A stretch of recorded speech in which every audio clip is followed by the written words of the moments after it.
Okay, so I'm with Dr. Graham Smith of Oxbotica. I know that because I know Graham, and that's what it says on his shirt.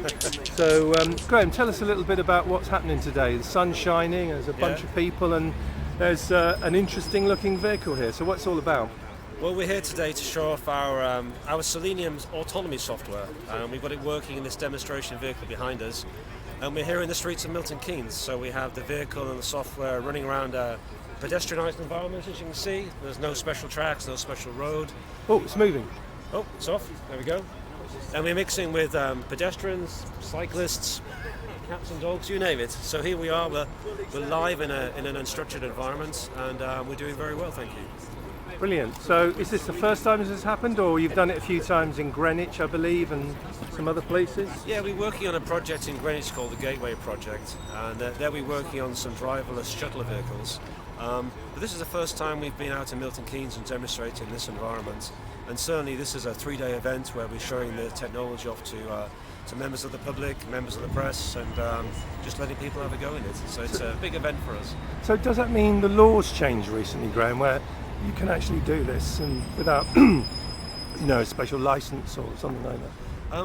I think that the law is in the UK that you're allowed to test autonomously. We've had that special permission and a support from Milton Keynes County Council to be able to test and demonstrate today.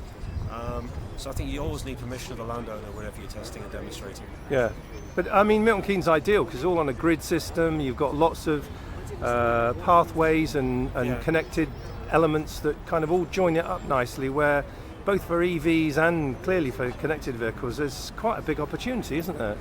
That's right, and we're not working on the roads today, we're mainly on the footpaths, so probably a very different environment for our car to be on the roads.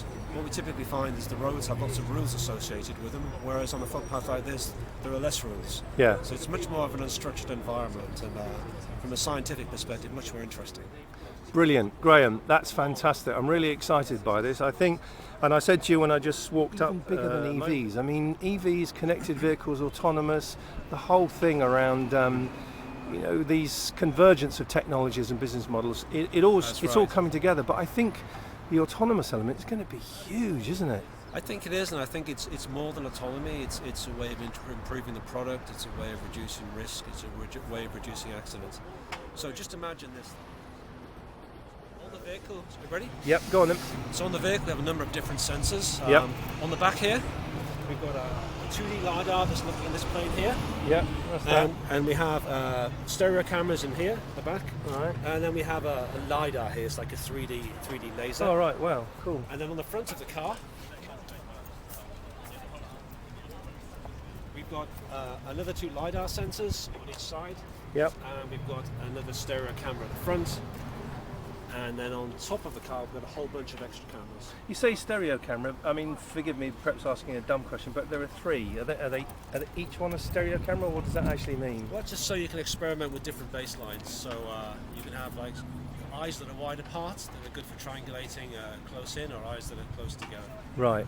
Okay. And we don't use all these sensors all the time. This is really our development platform. Yeah.